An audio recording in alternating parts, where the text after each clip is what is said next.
Ngiyabingelela egameni likaJesu Kristu waseNazaretha abazalwane. Sinikeze uNkulunkulu udumo ekseni. Nami ngiyafisa ukuthi udumo kuNkulunkulu kweliphezulu lokuthula emhlabeni kubo bonke abathokozelwa uNkulunkulu esezulwini. Uma ibambeke emhlabeni abathokozele ithi udumo malube kuNkulunkulu uJesu Kristu inkosi bazalwane. Sizoya izwini lethu lanamhlanje bazalwane. Izwi lethu lanamhlanje litholakala kuyisambulo, isambulo 2 uverse 10. Sizothatha nje ivesi elilodwa kuverse 10. Isambulo 2 verse 10. Ngoba ke khonje nawe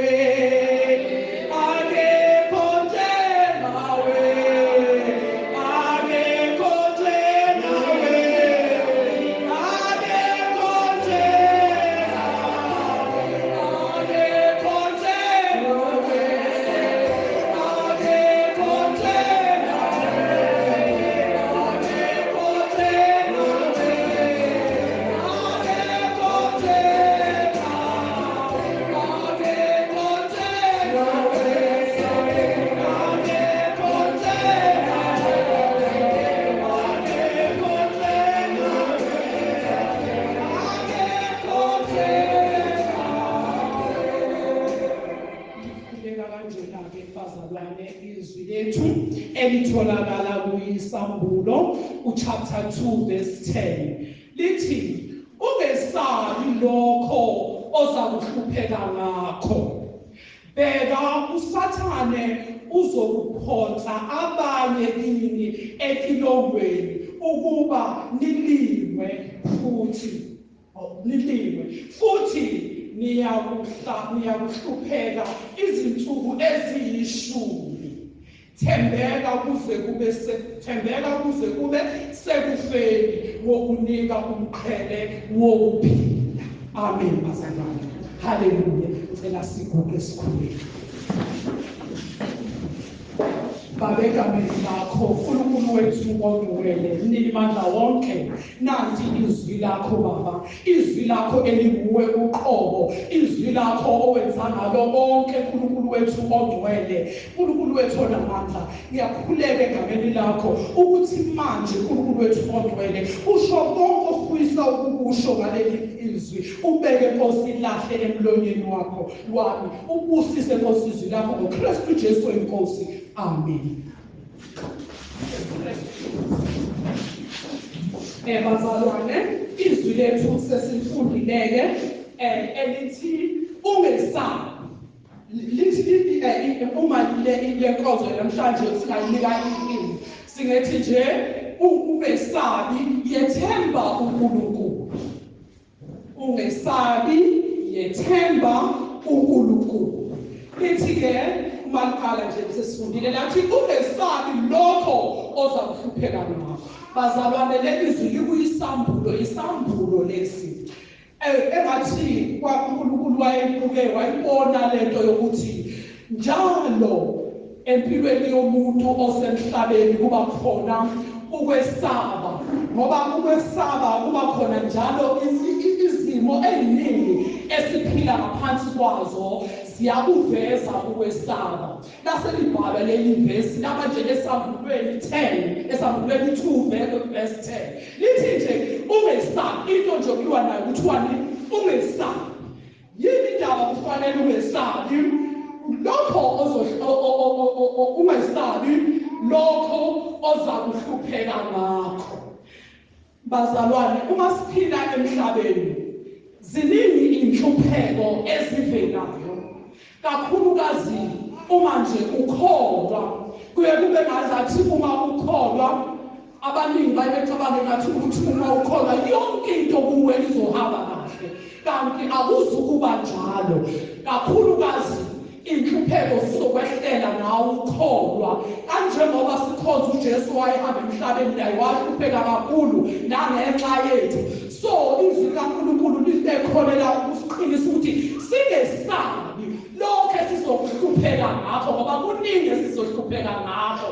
Uma sikhulunywa ngokuhlupheka, ungahlupheka uma unendlala bazalwane usukuhluphekile uma ulambile ungenakho ukudla usukuhluphekile uma weswele uhluphekile ungahlushwa zingane zakho kuze kube ngathi ukukholwa kuyaphiphana uhluphekile ungahlushwa umyeni unganile uhluphekile ungahlushwa unkosikazi unganiwe uhluphekile ungabulelwa uhluphekile ungashonelwa inhliziyo yakho ihluphekile abanye uma kuqhamuka inhlupho uma kugulwa abanye baze bamphika uNkulunkulu azathi ube uNkulunkulu wenzeka lokhu kanti inhlupheko zonke izinto zizosehlela nathi esikholwayo kodwa uma sizobambelela ezwini likaNkulunkulu elithi ungesabi lokho ozokuhlupheka ngakho ziningi inhlupho ukuthi usacabanga ukuthi kuba ngcono kuvele lokho usathi ulungisa lokho kuvele lokho usathi ulungisa lokho kuvele lokho ungabi nakho nokuncane ukwesaba ngoba lokho vele kubekiwe uNkulunkulu ukhona uNkulunkulu ubhekile ungahlupheka ngezinto eziningi ungahlushwa umakhelwane wakho ungahlushwa inkukhu ngamakhelwane noma ngabe yini ungahlupheka emsebenzini kukhona mhlawumbe ibosi iyahlupha noma abanye bayahleba noma ngabe yini ozohlupheka ngayo uwenze njani ungesabi noma ngabe yini lithi ungesabi lokho ozohlupheka ngakho ungaswela ungana konke wena ungesabi ume ngoba uNkulunkulu ukhona bazalwane bese liqhubeka lapha izwi lithi kena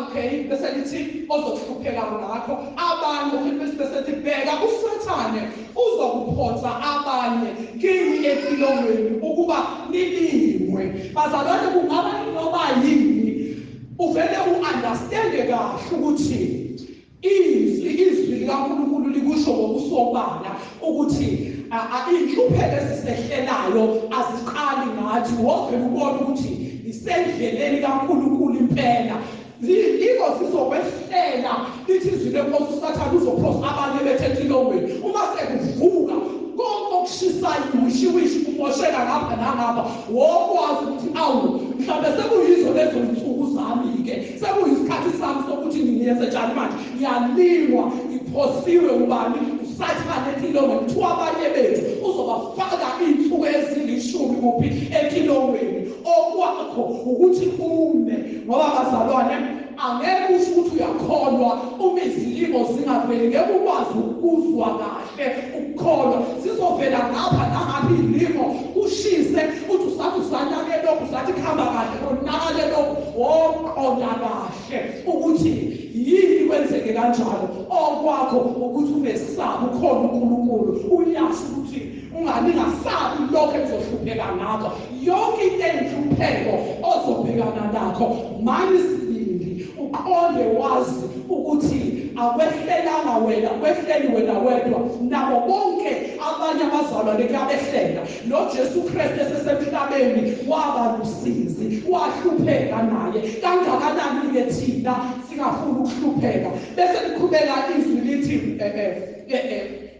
thembeka kuwe thembeka kuze kube sekufeni ngokunika umqhele wokuphila okwakho enhluphekweni zakho bhekana nazo noma ngabe kushisa kangakanani noma ngabe uyezwa into kufanele ungayenzi singamphiki uNkulunkulu okwakho ukuthi uqonde wazi ukuthi lokho kwenzakalayo vele kufanele kwenzeke kodwa uzoqinisa wena uzoqinisa ukukholwa kwakho uzoqinisa ukwethemba kwakho uNkulunkulu uzoqinisa ukumazi kwakho uNkulunkulu okwakho uthume uthi mina ngiyakholwa angikhathali Sathane noma ungaletha yiphi inhlupheko angikhathali noma ungenzani engikwaziyo ukuthi mina ngiyakholwa ithi thembeka kuze kube sekufeni abazalwane indlela yethu yonke yokukholwa sihambe emhlabeni kumele ibe ukuthembeka kuze kube sekufeni izimbiso zikaNkulunkulu esiphila ngazo nesihamba ngazo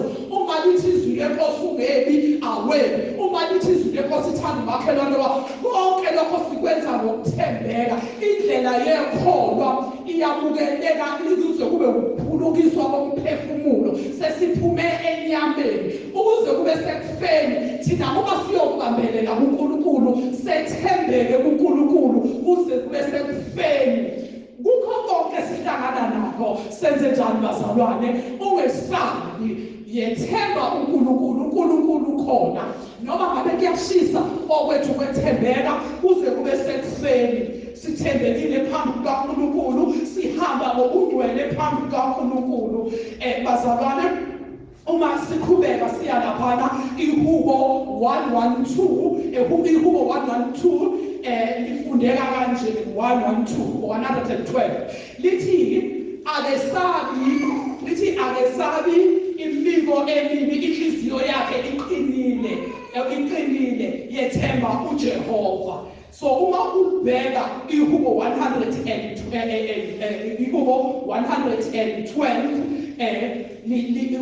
verse I think it's verse 7 wakhona bazalwane lo othi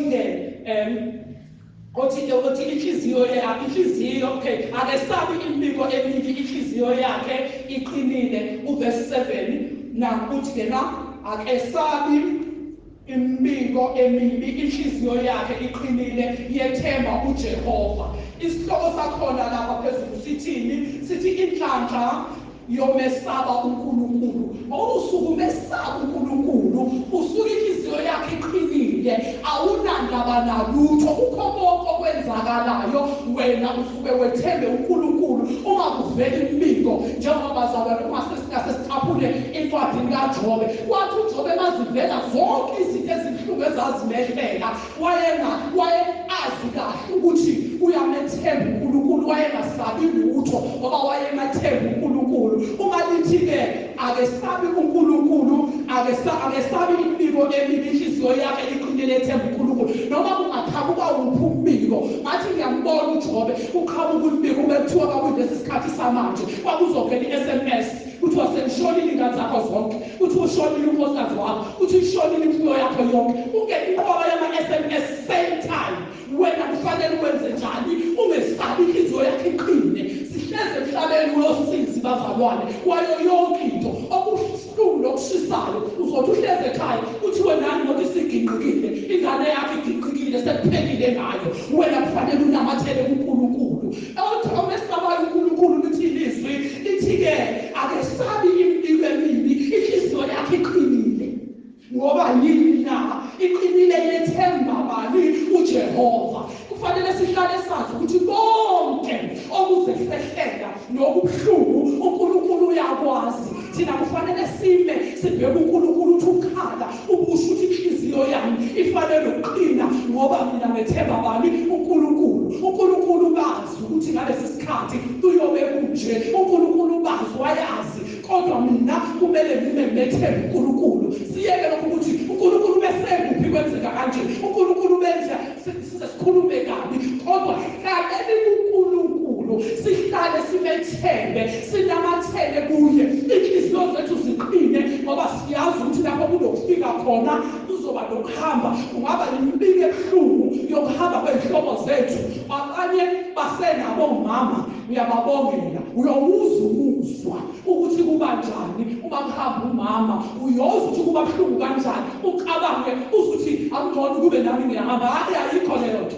Akekho umuntu ohamba ngokuhamba komuntu umuntu. Kuyofanele ukuthi ngalolo suku uqine, uwomelele, uthi inhliziyo yami yethemba uJehova, ume kuNkulunkulu. Ukhumbule ukuthi ithelisi ungesabi lokho ozohlupheka ngakho, ngoba izimo waseyishisa siyaqala ungasakuboni umuntu ukuthi uyakhona ungakusazi.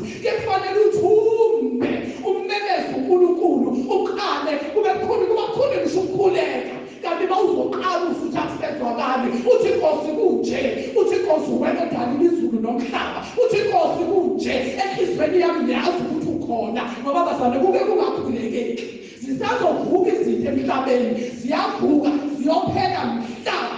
Nathi imiphefumulo yethu yahlukana nenyama, kusuke kube sekupheleni, kube ukusindiswa komphefumulo. Sisekhona nje kuzoba mnandi, singesabi, sibe siqine, sibethembe uNkulunkulu. uNkulunkulu isimo sizofika sishaye sedlule ngoba ngisho nakuwe siyoshaya uqobo ngeshaye sishaya kuwe wena ungasizwa sishaye nakwabani kuyodinga ukuthi nabo babe njani bame baqine thina siqine singesabi sithi mayivele isimo usho ukuthi awuNkosi usho ukuthi sekuyisikhathi sami sokuphothwa kwami empilweni sekuyisikhathi sami manje sokuningwa kwami ngabe isilingo uthi ngiyalingwa kodwa ubuqine uthi angesabi uyasho lapha yana kuIsaya 42:10 kwakhona othi-ke la ungesabi ngokuba nginawe ngiyokubamba ngesandla sakho sami sokunene ungesabi so kuvuke wonke lawo mazwi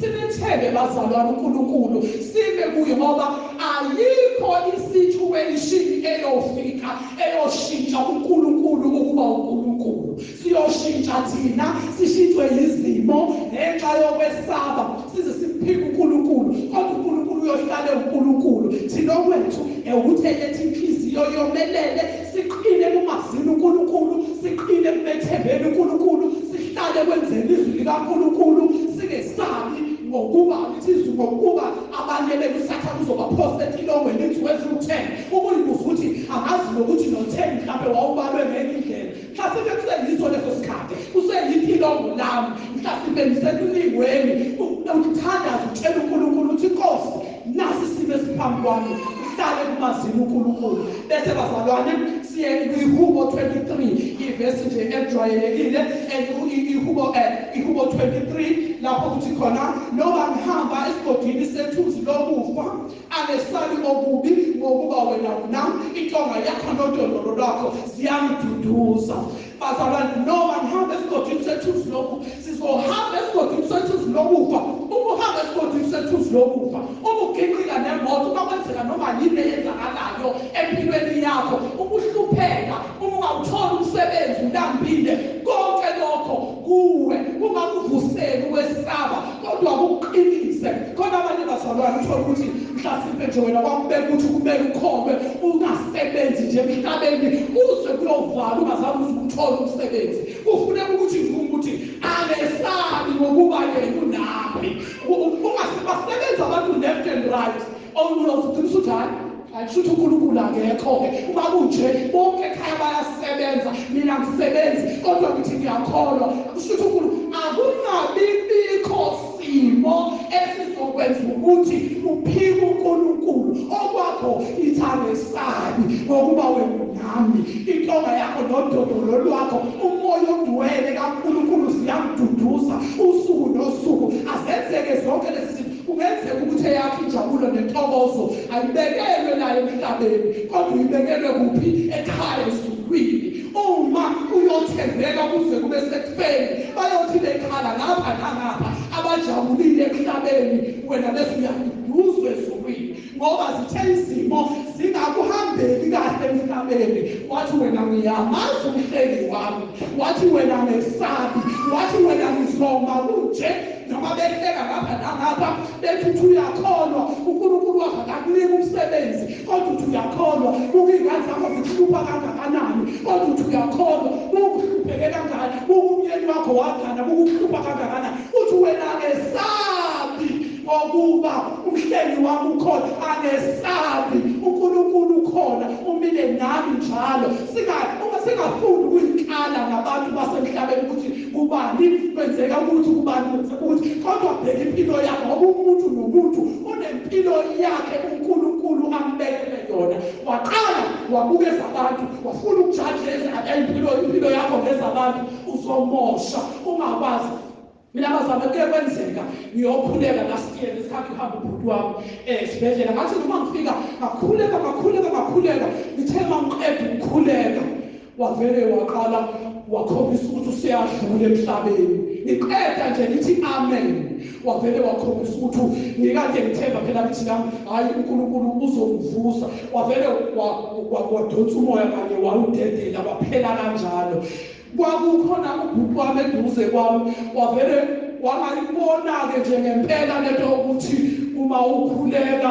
ukhona into ayenzakalayo ngoba bakholwa kithi abazi bona abazi ukuthi uma umuntu esezohamba uNkulunkulu belekile usuku lwakhe walibeka lokuqala wabeka nelokugcina uzange eqululo kwase mina nga-understand ukuthi bese kufikile usuku uNkulunkulu lolu uNkulunkulu athi awuweki kulule nayo kodwa bona ngendlela yokuthi babengakholwa abakuba phela baphela lapho nje kusho ukuthi nje lento yokukhuleka lento yokuthandaza ayikho kodwa kimi ngaphakathi ngasho ngathi Nkosi bese kuyisikhathi bese kuyinto so ngiqonda ukuthi bazalwane asimeni simkhonze uNkulunkulu simthande uNkulunkulu sibesabe uNkulunkulu uze kube sekupheleni unganaki nokuthi kwenzakalani ungakhosi ukuthi ulale uphuza amanzi ukhosi ukuthi uyahlupheka ngendlela ohlupheka ngayo nawe uhlutshwa zingane okwakho yima ezimisweni zikaNkulunkulu uthembele kuNkulunkulu uhambe ngalamandla uNkulunkulu akuphe wona ungabuki umakhelwane ungabuki imali iso lakho ihlale njalo ubheke kuNkulunkulu ukuze ubuso bethu buyokhanya singajambi sihlale kuNkulunkulu simethembe njalo uNkulunkulu sithi uNkulunkulu uyinkosi ngaphezu kwezimo zonke asikho isimo bazalwane esingaphezulu kukaNkulunkulu asikho isimo esibehlulayo uNkulunkulu asifanele sesabe noma sihambe esigodini sethuthi lokufa kuwe kufanele kuvuke umhlaleleli kuvuke umkhuleko ngoba uNkulunkulu nawe uwazi ukuthi njalo intonga yakho nodondolo lwakho ziyamduduza konakele kunje bebuka kanje abantu emhlabeni kodwa intonga yakho nodondolo lwakho umoya ongcwele ophila phakathi kini uyasho ukuthi apha baba uvuma njalo ukuthi Jesu Kristu uyinkosi so bazalwane asimeni emathembeni uNkulunkulu ungesabi isho njalo ithe impilo yethu lithi ungesabi yethemba uNkulunkulu uNkulunkulu khona kukuhle uNkulunkulu khona kukubi lokho ozokuhlupheka ngakho ungesabi asiguqeni bazalwane ubaba uZulu asibongele izwi lenkosi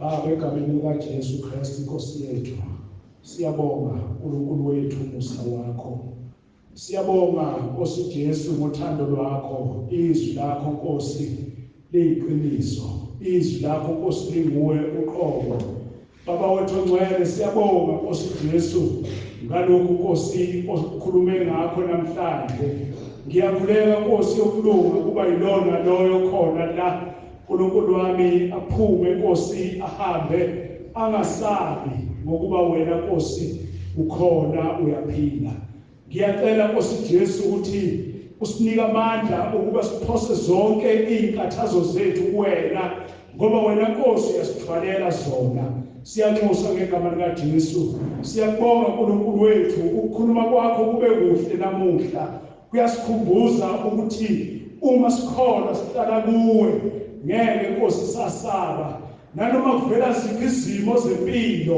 uNkulunkulu wethu uma sihlala kuwe wena Nkosi uyawusulwela siyabonga ngegama lika Jesu ophilayo ngiyakhuleka Nkosi ukubusise ilona loyo ofikile Nkosi yokulunga indlela afike ngayo noma isikhathi afike ngaso la uma ephuma manje aphume Nkosi amukelile lokhu Nkosi ubufuna kuthole namhlanje ngiyakhuleka egameni lika Jesu ukuba usilondoloze usibiyele indlela yonke Nkosi siphindele emakhaya yiba nathi Nkosi Jesu nasemakhaya Nkosi siyacela ukuba Nkosi yokulunga wehlisa umlilo wasekhaya sidluliphe kwamakhaya ethu ukuba sinqobe konke okubi ngegama lika Jesu ophilayo Baba siyabonga yiba nathi manje laphakade uJesu Kristu inkosi amen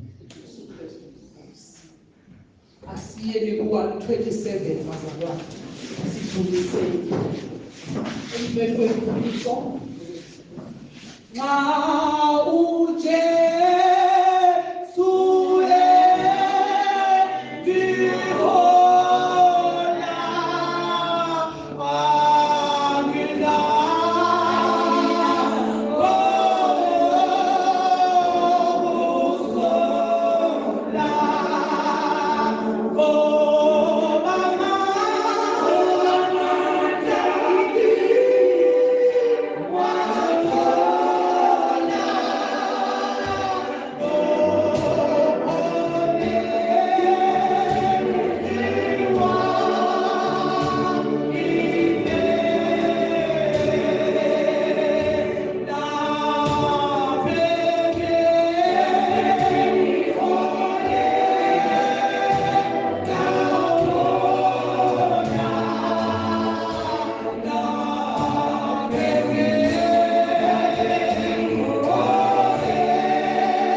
umusa nothando lukababa uNkulunkulu ahlale nebandla lonke. Inkosi uJesu izibuye.